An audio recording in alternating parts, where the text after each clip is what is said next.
और मोहतरमा जलीसा यासीन सुल्ताना साहिबा जो all India Muslim personal law board के शोबे ख़वातीन के कन्वीनर हैं।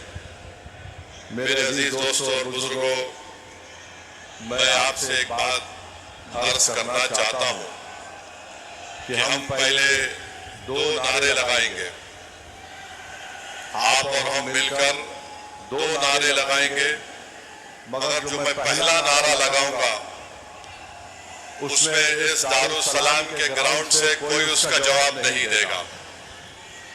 सुनिए, जो पहला नारा हम लगाएंगे, आप भाई साहब आप नारे लगाएंगे या सुनते हैं बात? बैठिए, बैठो, बस करो, करिए।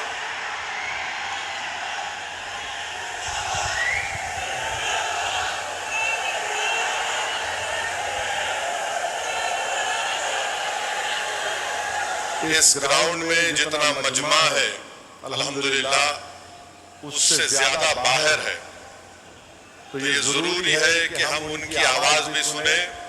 तो मैं बाहर जो मजमा खड़ा हुआ है उनसे अपील करूंगा कि आप हमारे साथ नारा लगाइए। ग्राउंड में कोई नारा नहीं लगाएगा। नारे तकबीर, नारे तकबीर।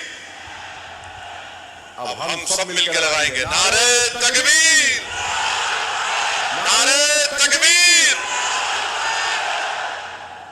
अब आपसे तीसरी बात यह करना है, आपके पास सेलफोन है, जरा खोल के लाइट जलाओ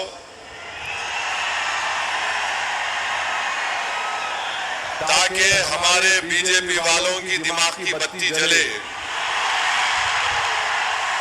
लाइट खोलो ताकि हम इस वक्त कानून के खिलाफ पूरे मुल्क को पैगाम दे सके। हमारे खवातीन भी फोन की लाइट खोल सकते हैं। आप जरा मीडिया वाले दिखाओ।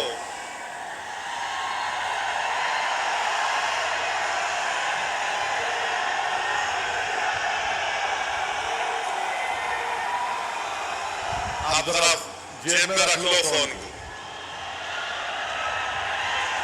आपसे अहम बात यह कह रहा हूं कि अब जब जलसा खत्म हो के यहां से आप निकलेंगे, आप लोग पुरअमन तरीके से अपने अपने मुकामात को जाएंगे। आप झंडे लहराते हुए नहीं जाएंगे, सब्र और तहम्मुल का मुजाहरा करते हुए सरजमीन हैदराबाद के अमन को और मजबूत करते हुए आप यहां से जाएंगे। जाएंगे ना आराम से इंशाअल्लाह। और घर को जाके बैठना नहीं, ईशा की नमाज गोल नहीं करना। ईशा पढ़ना है मेरे को भी और आपको भी, तो ईशा भी पढ़ेंगे ना आप। अब मसला ये है कि किसी शायर ने अच्छा कहा था, जब ज़मीर और ज़र्फ का सौदा हो दोस्तों, जब ज़मीर और ज़र्फ का सौदा हो दोस्तों, कायम रहो हुसैन के इनकार की तरह।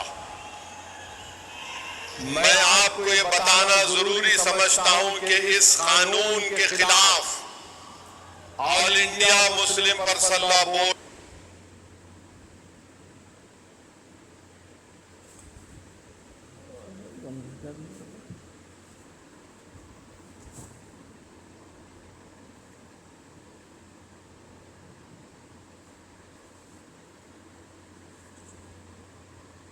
हम सिर्फ अपने कब्रस्तानों को या ईदगाह को बचाने के लिए एहतजाज नहीं कर रहे। हम एहतजाज इसलिए कर रहे हैं कि जो सियासी ताकतें आज इस मुल्क पर हुक्मरान है वो हमको मिटाना चाहते हैं और हम उनको ये बताना चाह रहे हैं कि हम अपने आप को मिटने नहीं देंगे। इंशाअल्लाह ताला जमहूरी तरीके से तुम मिट जाओगे। हम उनको बताना चाह रहे हैं कि हम झुकने वाले नहीं हैं। हम अंग्रेजों की 200 साल की गुलामी को कबूल नहीं किए, तो हम तुम्हारे इख्तिदार में तुम जो बैठे हो और तुम ऐसे कानून बना रहे हो जो हमारे आईन और संविधान के फंडामेंटल राइट के खिलाफ है। मैंने पार्लियामेंट में उस कानून को फाड़ा तो सिर्फ अपने तौर पर नहीं फाड़ा, तमाम हिंदुस्तानियों की तरफ से उस कानून को फाड़ा जो हिंदू भी है, मुसलमान भी है, सिख भी है, ईसाई भी है, जो आज भी इस मुल्क की खूबसूरती को पहचानते हैं। भारत की खूबसूरती उसका इत्तेहाद है, भारत की खूबसूरती उसका भाईचारा है। भारत की खूबसूरती नरेंद्र मोदी नहीं है मेरे अजीज दोस्तों और बुजुर्गों, भारत की खूबसूरती उसका भाईचारा है। भारत की खूबसूरती उसकी मस्जिद भी है, मंदिर भी है, दरगाहें भी है, खानकाहें भी है। और जो लोग इस भाईचारगी को खत्म करना चाहते हैं वो भारत को कमजोर कर रहे हैं। तो हमारा एहतजाज इसलिए भी है कि वो लोग जो हमको सफ़े हस्ती से मिटाना चाहते हैं, हम उनको पैगाम देना चाहते हैं कि हम मिटने वाले नहीं हैं। मैं बार बार कह चुका हूं, जब तक हम दुनिया में जिंदा है कयामत नहीं आएगी। जिस दिन हम चले जाएंगे सूर फूका जाएगा, याद रखो। और अगर बीजेपी ये समझ रही है कि उन्होंने 2014 में इख्तिदार पर आए तो पहले ट्रिपल तलाक का ऐसा कानून बनाया जो मुस्लिम खवातीन के खिलाफ बनाया, फिर उसके बाद उन्होंने CAA का कानून मजहब की बुनियाद पर बनाया, फिर उसके बाद उन्होंने UAPA के कानून को गंदे तरीके से उसको और ताकतवर बना दिया, फिर उसके बाद उन्होंने मजहब तब्दीली का कानून अपनी बीजेपी जहां पर इख्तिदार में रियासत में बनाया, फिर अब वो यूनिफॉर्म सिविल कोड बनाने की बात कर रहे हैं। 11 साल से नरेंद्र मोदी सिर्फ मुसलमानों की मजहबी शनाख्त पर हमला कर रहे हैं। 11 साल से नरेंद्र मोदी सिर्फ मुसलमानों की मस्जिदों को छीनने की कोशिश कर रहे हैं। 11 साल से नरेंद्र मोदी मुस्लिम खवातीन को ताकतवर बनाने के बजाय उनके सरों से हिजाब को छीन रहे हैं। 11 साल से नरेंद्र मोदी बुलडोजरों के जरिए सबसे ज्यादा दलित और मुसलमानों के घरों को तोड़ दिया। अब यूनिफॉर्म सिविल कोड के नाम पर हमारी शरीयत को हमसे छीनना चाहते हैं। वो शरीयत जो शरीयत एप्लीकेशन एक्ट 1937 है, जब संविधान बन रहा था तो बाबा साहेब अम्बेडकर ने कहा था कि शरीयत एप्लीकेशन एक्ट बरकरार रहेगा, मगर आज नरेंद्र मोदी ये समझते हैं कि मैं बाबा साहेब अम्बेडकर से बड़ा दूरंदेश हूं। मिस्टर मोदी, आप अम्बेडकर के पैर की धूल भी नहीं है, इस बात को याद रखो आप मेरे अजीज दोस्तों और बुजुर्गों। और दूसरी बात ये, मैं आपसे कह रहा हूं कि अपने सफों में इत्तेहाद को मजबूत रखिए। ये लड़ाई जो आप और हम मिलकर अपने दीगर सेकुलर हिंदू भाइयों के साथ, सिख भाइयों के साथ लड़ रहे हैं, याद रखो बीजेपी संघ परिवार हमारे सफों से बाज मीर जाफर, मीर सादिक को खड़ा करेगी। इनसे एहतियात करो। मगर आज मालूम हुआ कि जाफर पाशा में कशो करामात भी है। मुझे अभी किसी ने व्हाट्सएप पर भिजाया कि जो इस वफ़की कानून की ताईद में आ रहे हैं, जो बड़ी बड़ी बातें करते हैं, ख्वाजा अजमेरी के आस्थाने से उनका ताल्लुक है, जाफर पाशा की तकरीर को लाइव बैठकर देख रहे थे, तो मालूम हुआ उनको भी बड़ा डर हो गया है कि अब हैदराबाद से एहतजाज बुलंद होगा। अरे जो तुम ख्वाजा अजमेरी के आस्थाने के जिम्मेदार हो ना, मैं पार्लियामेंट में इंशाअल्लाह ताला ख्वाजा एक्ट के तरमीम का एक बिल लाऊंगा और प्राइवेट मेंबर्स बिल लाकर कहूंगा कि तुम नहीं बनोगे, उसमें पसमानदा को किसी को बनाना पड़ेगा। तुम तारीफ करोगे, मैं तो ला रहा हूं प्राइवेट मेंबर्स बिल आइंदा सेशन में, तुम देखना। अरे तुम लोग कितना गिर सकते हो, तुम कितना गिर सकते हो। कम से कम उस आस्ताने की निस्बत का तो लिहाज रख लो। तुम उस आस्ताने की निस्बत का तो लिहाज रख लो, और इस बात को भी याद रख लो कि जब तुम और हम इस दुनिया से जाएंगे तो आरएसएस वाले अगर तुमको कंधे पर लेकर गए कब्रिस्तान में, तो फिर अंदर जाने के बाद जब फरिश्ते पूछेंगे कौन है तेरा रब, तो तुम क्या मोदी बोलोगे या अल्लाह बोलोगे? देख लो इस बात को। हम तो अल्लाह ही बोलने वाले हैं और बोलते रहेंगे। अल्लाह ही हमारी मदद करेगा और अल्लाह ही इनको शिकस्त देगा इंशाअल्लाह ताला। हम तौहीद परस्त हैं और हमको फख्र है इस बात का कि रब्बे कायनात जिस चीज का मालिक अल्लाह है, मोदी कह रहे हैं कि उसका मालिक अल्लाह नहीं रहेगा। अब मोदी आप खुद देखोगे अल्लाह कैसा बता देगा अपना जल्ले जलालहू। आप देखेंगे, आप इसको, इस कानून को तुमको वापिस लेना पड़ेगा। जिस तरह हमारे किसान भाइयों ने हमको रास्ता दिखाया, हम उसी रास्ते पर एहतजाज करेंगे। जब तक कानून वापिस नहीं होगा, भारत में पुरअमन एहतजाज होगा। आप तैयार हैं कि लंबी जमहूरी लड़ाई लड़ने के लिए, या फिर कोका कोला की तरह उड़ के फिर ठंडे तो नहीं बैठ जाएंगे? क्या आप तैयार हैं जमहूरी एहतजाजी लड़ाई लड़ने के लिए? अगर आप तैयार हैं तो आप अपने आप से वादा कर लीजिए कि जब तक ये काला कानून वापिस नहीं होगा, हम एहतजाज करेंगे, हम पीछे नहीं हटेंगे, पुरअमन एहतजाज हमारा होगा।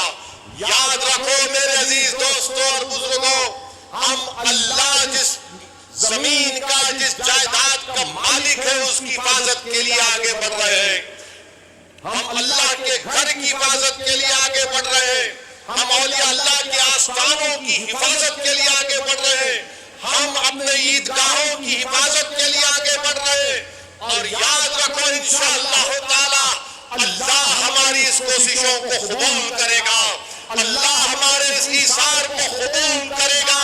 हम जो कुछ भी कर रहे हैं,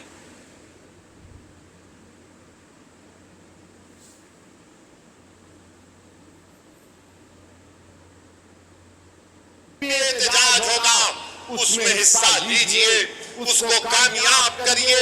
ये कोई सियासी पार्टी का एहतजाज नहीं है, ये इलेक्शन के वोटों को बटोरने का एहतजाज नहीं है।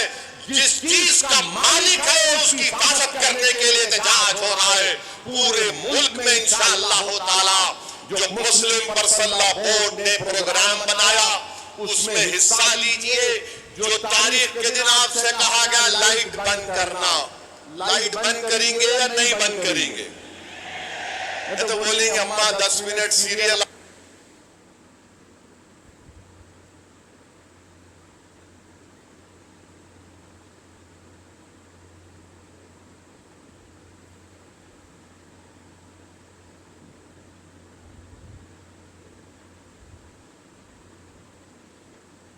खड़े होना है अपने हिंदू भाइयों के साथ, अपने सिख भाइयों के साथ। वो भी आज बड़े तकलीफ में है कि ऐसा कैसा कानून बीजेपी की हुकूमत ने बना। मैं आपको बता रहा हूं, नरेंद्र मोदी ने इस मुल्क को गुमराह किया। मैं और अब्दुल्ला साहब, हम लोग पार्लियामेंट की कमेटी के मेंबर थे। Mr. Abdullah, I am saying to the people of Hyderabad and to the people of India that during the deliberations of the Joint Working Committee, the Bora community had come, Dawoodi Bora community had come to the committee along with King's Counsel, Mr. Salve, Harish Salve, and they had given a representation. You remember, they wanted exclusion from the Waqf Act. They had clearly said we have nothing to do with this bill. The Dawoodi Bora have clearly stated that in 1962 the Supreme Court has given them a definite definition of religious denomination. The Dawoodi Bohra have said, if you remember, that they believe in the concept of Da'il Mutlaq. And this Waqf bill goes contrary to that. It is part of their faith. मैंने ये कहा कि अपने दाऊदी बोरा भाइयों की ईमानदारी पर हरगिज शक मत करो। नरेंद्र मोदी हमारे इत्तेहाद को कमजोर करना चाहते हैं। दाऊदी बोरा के लोग पार्लियामेंट की कमेटी के पास आए थे। लंदन से मायानाज वकील किंग काउंसिल जनाब हरीश साल्वे साहब को लाकर पार्लियामेंट की कमेटी के सामने कहा कि हम 2024 का कानून नहीं चाहिए, हमको वक्फ से अलहदा करो, क्योंकि दाऊदी बोरा जो शियाओं की ब्रांच है, उन्होंने कहा कि हमारे पास दाइल और मुतलक है। उनके जो रूहानी पेशा है मुफद्दल साहब, अल्लाह उनको सलामत रखे, वो उनकी मौजूदगी में कोई मुतवल्ली नहीं हो सकता। लिख कर दिया उन्होंने कि हमको इस वक्फ एक्ट से लेना देना नहीं, इनको निकाल दो। तो ये इनको बुलाया गया, मोदी ने बुलाया इनको, और नरेंद्र मोदी ने कितना गुमराहकुन बात की। बैठ के कहा कि मैंने 3 साल पहले ये बिल बना दिया, आप लोगों को नहीं मालूम होगा, मैंने भिजा दिया आपको, और कहा कि कॉमा फुल स्टॉप लिख दो। मोदी ये पैगाम दे रहे हैं भारत के सेकुलर हिंदू भाई बहनों को, सिखों को और मुसलमानों को, मैं तो नहीं लाया है बिल, ये तो लोग बोले बोल के लाया मैं। आप समझ रहे हमारी बात को? और हम जब कमेटी में थे, हम मिनिस्ट्री ऑफ माइनॉरिटी अफेयर से पूछे कि कानून तुम क्यों लाए, क्या तुमने मुसलमानों से बातचीत की, क्या तुमने इस बिल के बारे में बात की? एक वर्ड नहीं बोल सके वो लोग। The committee when called the Ministry of Minority Affairs, they didn't have anything to say. Why did they bring this bill? You are witness to it.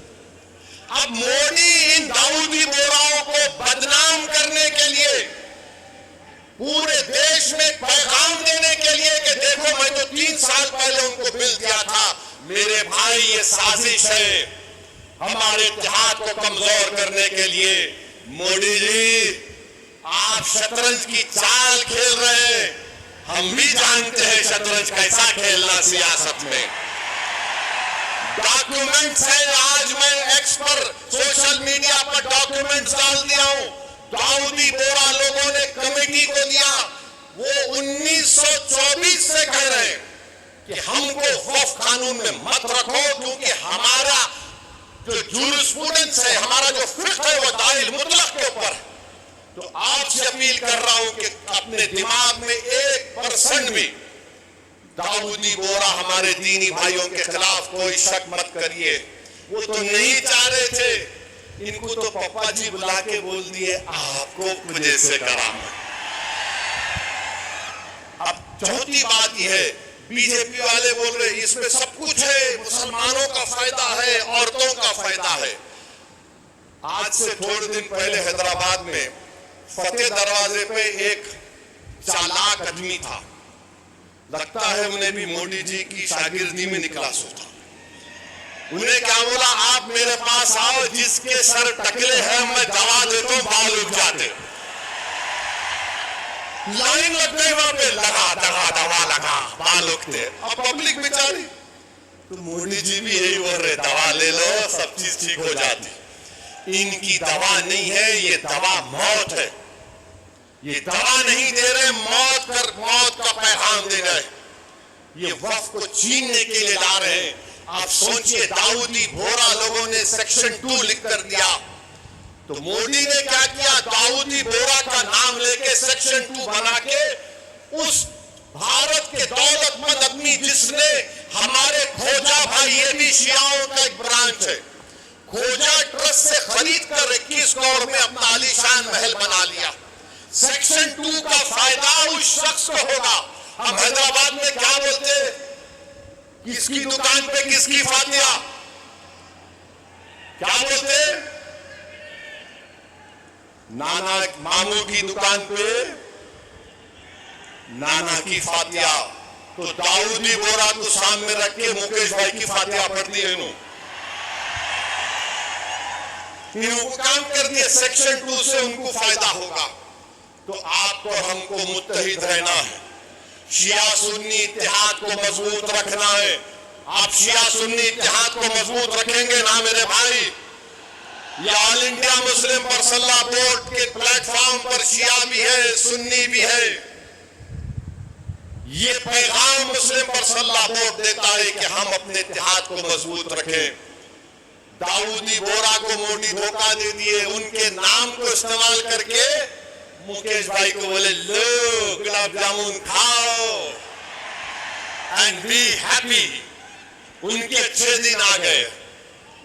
तो मेरे अजीज दोस्तों और बुजुर्गों, छठी बात आपसे अर्ज करना चाह रहा था वो ये है कि सदर साहब ने बहुत सी बातें आपके सामने रख दी कि सुप्रीम कोर्ट ने रिलीफ दिया है, मगर आज भी हम वक्फ की जायदाद को खो रहे हैं। लिमिटेशन एक्ट अप्लाई हो गया, जो 12 साल से काबिज है वो मालिक बन रहा है। 6 महीने के अंदर पोर्टल पर चढ़ाना है, नहीं चढ़ाए तो वक्फ से चले जाएगा। वक्फ इवैक्यू प्रॉपर्टीज निकल गई हमारे हाथ से। 100 एकड़ जमीन है पंजाब हरियाणा में जो आज गवर्नमेंट उस पर काबिज हो चुकी है। रिपोर्ट आई कि उत्तर प्रदेश में 500 से ज्यादा वक्फ प्रॉपर्टीज को उत्तर प्रदेश की सरकार ने गवर्नमेंट की प्रॉपर्टी डिक्लेयर कर दिया। तो मेरे अजीज दोस्तों और बुजुर्गों, और इसमें एक है वक्फ औलाद अब नहीं कर सकेंगे आप। वक्फ औलाद के बारे में कह रहे हैं कि बच्ची का शेर मार के कोई वक्फ औलाद नहीं कर सकता। अरे मैं अल्लाह को दे रहा हूं, अपने बेटे बेटी को मालिक नहीं बना रहा हूं। क्या ये बात सच नहीं है प्रधानमंत्री जी कि हिंदू सेल्फ एक्वायर्ड प्रॉपर्टी में एक हमारा हिंदू भाई अपने विल के जरिए अपनी एक औलाद को या मोहल्ले में किसी को पूरी प्रॉपर्टी दे सकता है, मगर मुसलमान 1/3 से ज्यादा अपनी किसी औलाद को प्रॉपर्टी नहीं दे सकता। अब ये कानून जो है, अभी अगर कोई कलेक्टर मुतवल्ली को बोलेगा कि तुम दरगाह में उर्स नहीं करना, कलेक्टर मुतवल्ली को बोलेगा कि तुम आशूर खाने में इमाम बाड़े में मजलिस नहीं करना, कलेक्टर अगर कोई मुतवल्ली मस्जिद को बोलेगा कि तुम मस्जिद में अज़ान नहीं देना, और अगर मुतवल्ली नहीं सुनेगा तो कलेक्टर उसको 6 महीने की सजा दे सकता है। यह कानून है। अभी पहले कानून यह था कि अगर कोई वक्फ की प्रॉपर्टी को बेचता तो 2 साल की सजा, नॉन अवेलेबल। अब मोदी जी बोल रहे प्यारे मैं राजा हूं, तुम लूटो पेड़ ले लो, 6 महीने की सजा काट के आ जाओ, मैं हूं ना। ये कानून बनाया गया है। तो मेरे अजीज दोस्तों और बुजुर्गों, ये वक्फ का कानून मुसलमानों के वफाद में नहीं है, ये वक्फ का कानून मुल्क के वफाद में नहीं है, ये वक्फ का